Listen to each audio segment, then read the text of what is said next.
aku tuh bagus banget kalau diambil secara siluet. Dari album ke-27.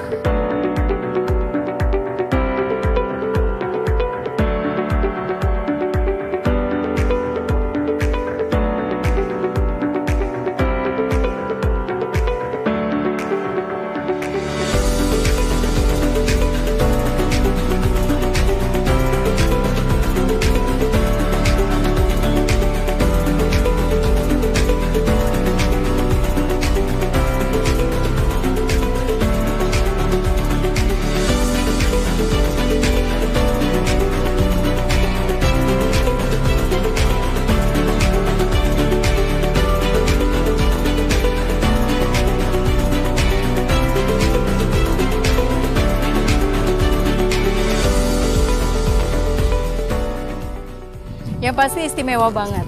Kalau nggak istimewa nggak mungkin dikeluarin terakhir. Pertama karena lagunya berbeda, notasinya bagus banget, storynya bagus banget, video klipnya juga oke banget.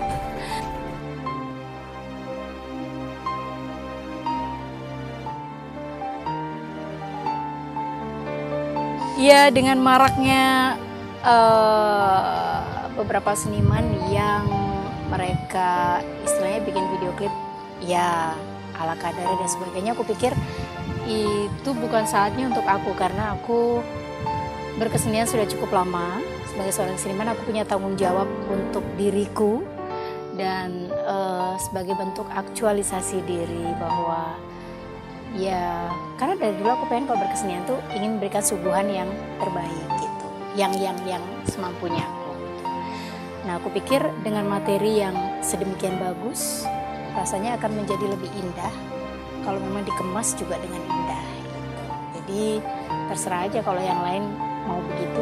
Ya kalau aku sebisa mungkin ke depan bisa terus meningkatkan kualitas dari sisi apapun dan dari sisi manapun.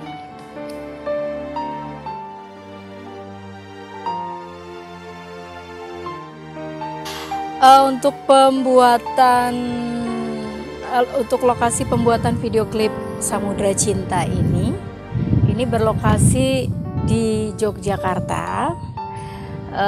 Ada di beberapa tempat, itu diantaranya ada di Tebing Breksi, ada di Gumuk Pasir, terus ada di Pantai Parangtritis, ada di hotel mudah-mudahan kalau nggak salah sebut ya Queen of the Souls. Jadi itu salah satu hotel dan resort di sana yang sangat indah. Jadi aku pikir karena lagunya Samudra Cinta memang akan lebih bagus kalau penempatannya memang berdekatan dengan nature, which is itu adalah laut gitu. Dan ya itu tadi semakin memperkuat dari lagunya untuk dapat storynya, harmonisnya, sedihnya, semuanya ada di sana, memperkuat storynya.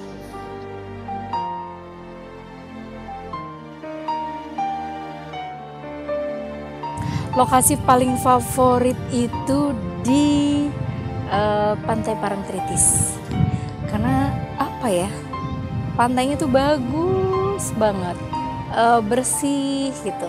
Terus pas memang pengambilannya itu pada saat sunset, jadi emang lagi bagus-bagusnya banget di sana. Karena aku tuh anak pantai banget, jadi kalau udah di sana tuh rasanya kayak ya ada di tempatnya gitu.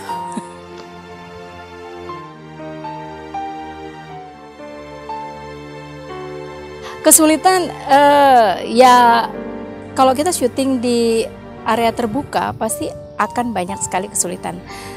Beberapa diantaranya kan di situ aku banyak mempergunakan baju-baju yang menjuntai-juntai ya.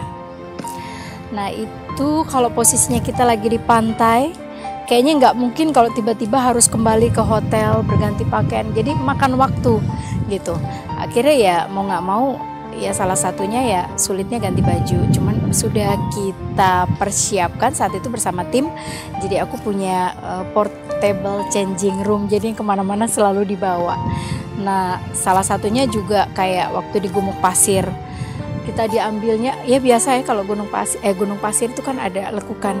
Kita syutingnya di atas. Tiba-tiba kita harus turun ke bawah ganti baju dulu.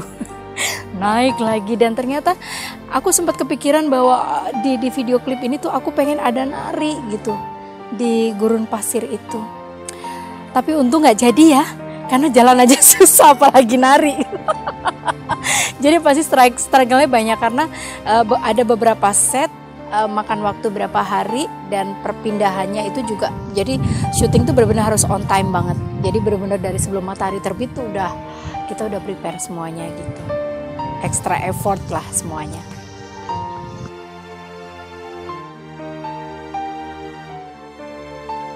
Scene favorit yang susah itu adalah saat aku harus berinteraksi dengan model.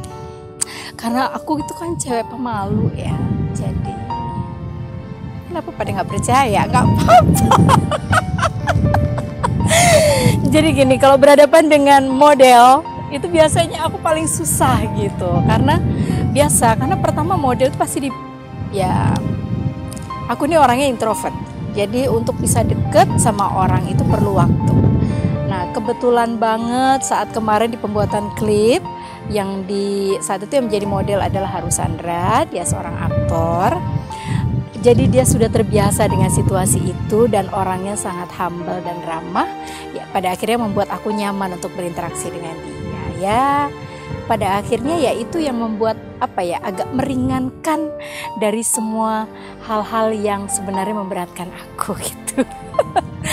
Gitu.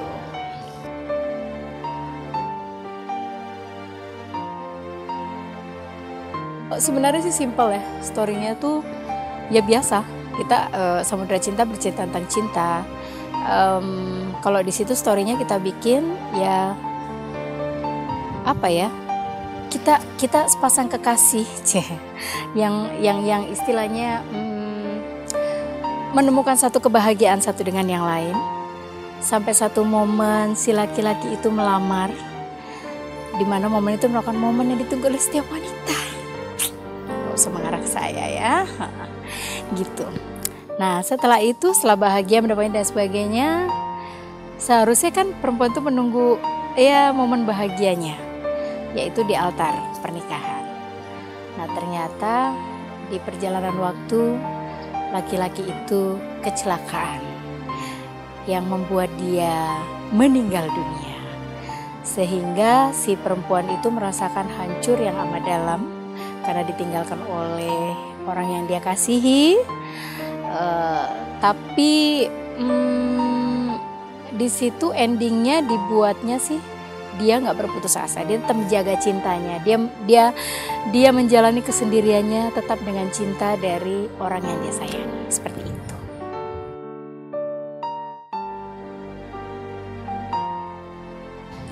Kalau menangis itu adalah scene yang sangat mudah untukku.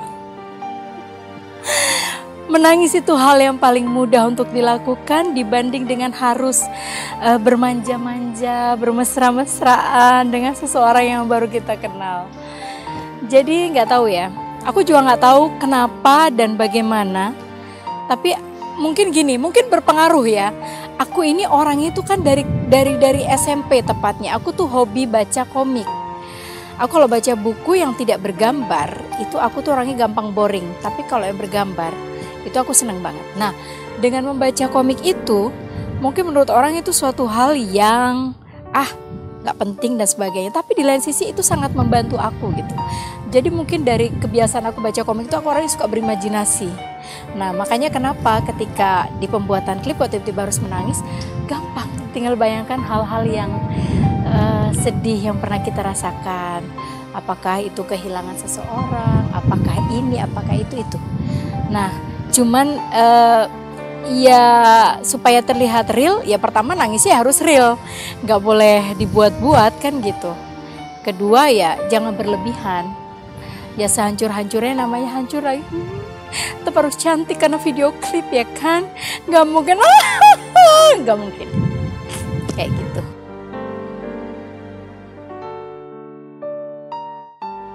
Lima scene favorit di video klip ini. Pertama itu yang di tebing Breksi. Itu yang saat aku berjalan terus diiringi oleh burung yang terbang. Kenapa? Alasannya kenapa? Pertama sebenarnya tebingnya keren banget. Kedua effortnya, karena itu sekali take ya, nggak bisa 2 kali. Karena burungnya kalau udah terbang nggak balik lagi. Jadi itu memang benar-benar sebelum dilakukan proses itu memang kita harus latihan. Jadi dihitung, benar-benar dihitung jalannya berapa kali, baru yang di belakang akan terbangin burung dan sebagainya itu. Jadi berkesan banget. Kedua, scene yang di kolam renang. Kenapa? Karena emang itu view-nya keren banget. Karena saat itu tempat yang di kolam renang itu tuh bener-bener itu kamar, bisa dibilang kamar termahal ya di hotel, di resort itu. Dan bener-bener menghadap view-nya tuh bener-bener menghadap pantainya gitu. Jadi emang keren banget. Ketiga, di pantai Parangtritis, waktu pengambilan saat sunset, karena siluet. Karena aku tuh bagus banget kalau diambil secara siluet. Jadi itu emang indah banget dengan baju yang itu, aduh dramatis banget. Keempat, yang lilin-lilin yang aku lagi nangis ya. Jangan salah ya, bukan jagain babi ngepet, bukan. Jadi emang di situ ceritanya aku sedang menangisi, sedang berduka karena kehilangan seseorang yang dicintai. Kenapa lilin? Lilin itu saat itu melambangkan, biasa kalau terang itu kan lampu ya. Tapi lilin bukan berarti tidak menerangi. Jadi dalam duka pun harus ada serpihan-serpihan semangat yang nantinya dipersatukan untuk bisa move on gitu. Apalagi ya? Di mana lagi ya? Tunggu. Aku lupa. Itu sih. Bener, ada satu lagi itu yang scene dilamar. Dimana scene itu merupakan scene yang kurindukan di dunia nyata.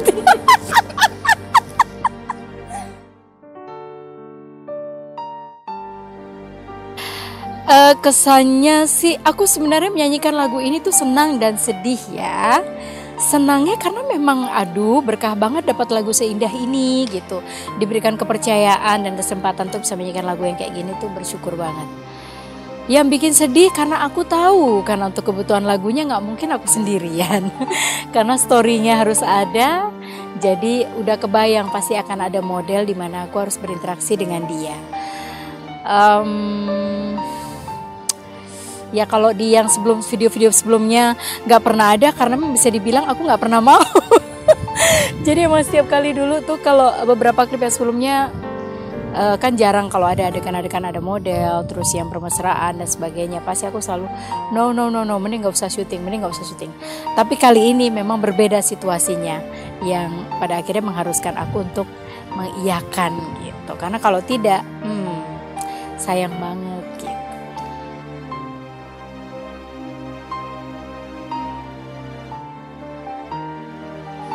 Effort ya. Oke, kita bicara effort. Tunggu ya, saya lihat ya.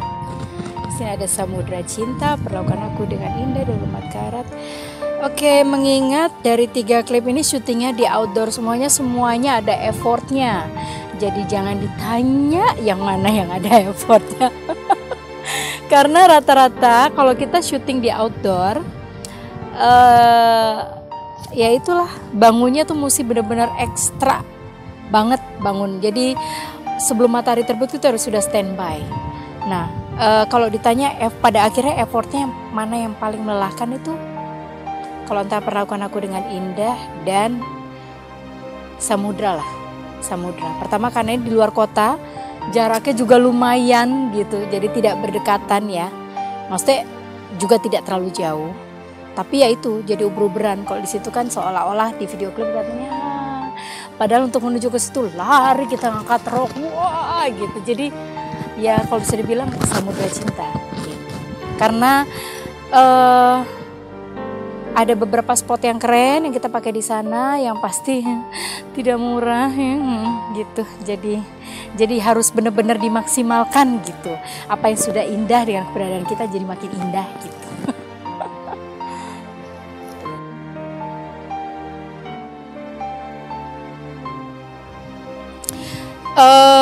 Kalau di Samudra Cinta, memang aku ini pecinta aksesoris. Tapi di di lagu Samudra ini tidak terlalu dibutuhkan aksesoris yang gimana gitu, karena takutnya malah orang jadi salfok yang lihat aksesorisnya, karena di sini kita mau bercerita.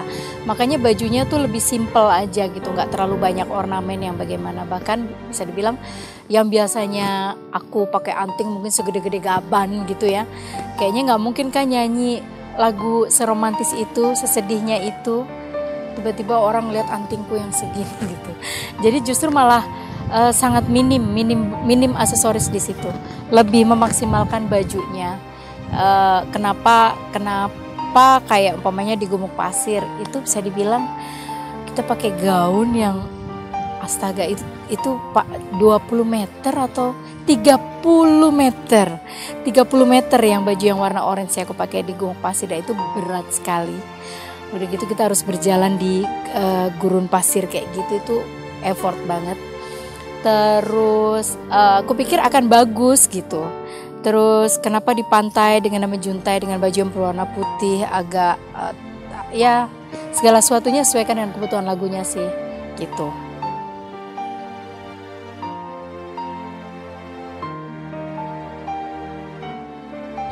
Konsepnya memang dari awal gini,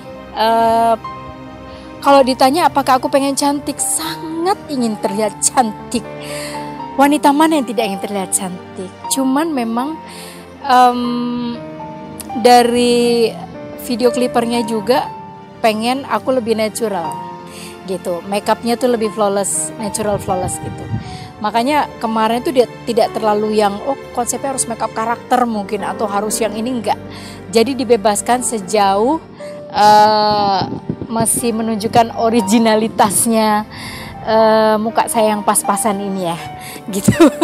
Jadi kemarin tuh tidak terlalu makeup tebel yang bagaimana, karena adanya di outdoor gitu. Jadi kalau pakai bedak atau foundationnya terlalu tebel takutnya malah cracky gitu, begitu kena panas, kena angin laut dan sebagainya, itu kan beresiko.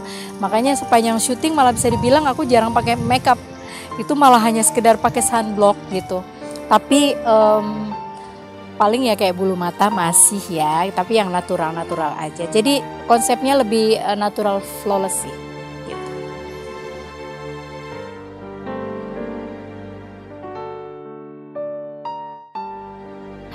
Pesan-pesan aku buat adik-adik junior aku, generasi penerus musik dangdut Indonesia. Yang pasti aku melihat kualitas mereka luar biasa. Semakin ke depan makin banyak anak-anak muda yang luar biasa talentanya, tapi mudah-mudahan mereka tidak terlena di sana gitu. Jangan terlena dengan kualitasnya, tapi tanpa ditunjang dengan karya tidak akan menjadi apa-apa. Jadi jangan terlena, maksimalkan apa yang dipunya, talenta yang Tuhan sudah kasih, berkarya yang bagus, selebihnya biarlah itu menjadi bonus ya. Untuk fans aku, terima kasih banyak yang sudah selalu mensupport, mendoakan, masukannya, kritikannya selama ini. Yang pasti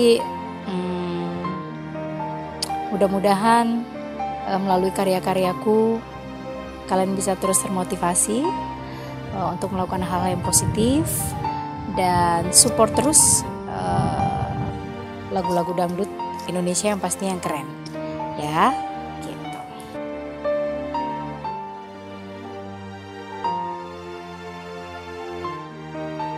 Kenapa pecinta dangdut harus memiliki album ke-27 Eri Susan?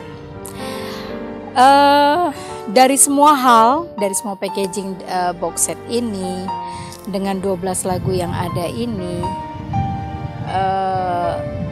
yang pasti kualitas lagu-lagunya buat aku akan sangat sayang kalau Anda tidak mendengarkan. Makanya harus punya ya, karena di sini ada beberapa diantaranya lagu-lagu yang memang ya bisa dibilang ini lagu yang sangat disukai oleh penikmat musik, terutama dangdut, seperti Gerimis Melanda Hati, apalagi nih karya-karya emasnya Adi Bal Sahrul yang pasti ya. semuanya ada di sini. Dan yang pasti, apalagi setelah lagu yang Samudra Cinta ini, kalian harus punya banget karena ini lagu keren banget. Makanya harus punya.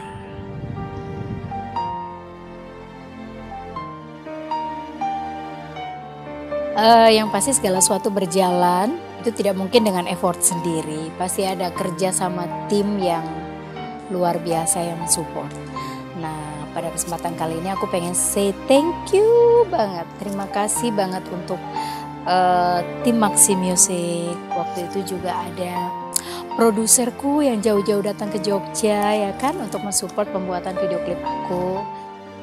Terus terima kasih untuk 35 production, tim aku juga yang udah bantuin untuk mengkonsep video klip, mempersiapkan segala sesuatunya, sama-sama kita menggodok ide dan sebagainya. Tim wardrobe ya, terima kasih banyak untuk teman aku, teman belanja, teman jalan, teman gosip, macam-macam lah. Thank you Faye Crazy No Play untuk baju-bajunya. Terus terima kasih juga untuk DOP-nya Kak, aku biasanya manggilnya Kak Otong ya. Jadi beserta tim, terima kasih banyak untuk video klipnya yang keren. Yang pasti bersyukur banget punya kalian semuanya. Dan mudah-mudahan ini menjadi sesuatu yang indah untuk orang yang melihat atau yang mendengarkannya.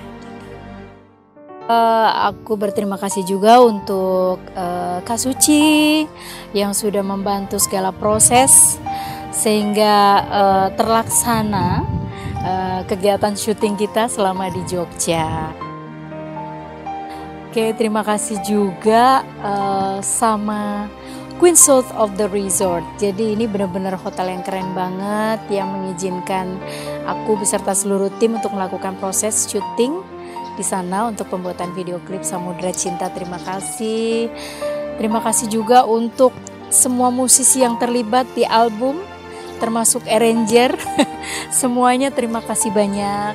Untuk fans aku juga thank you banget sekali lagi untuk supportnya, Relovers. Mudah-mudahan selalu kompak dan support aku terus ya, terutama support musik Indonesia, terutama dangdut.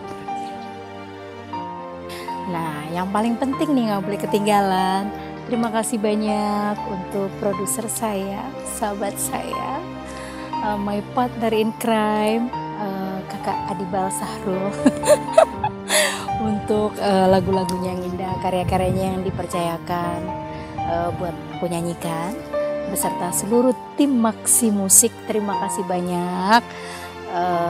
Mudah-mudahan menjadi berkah untuk kita semuanya ya. Sukses.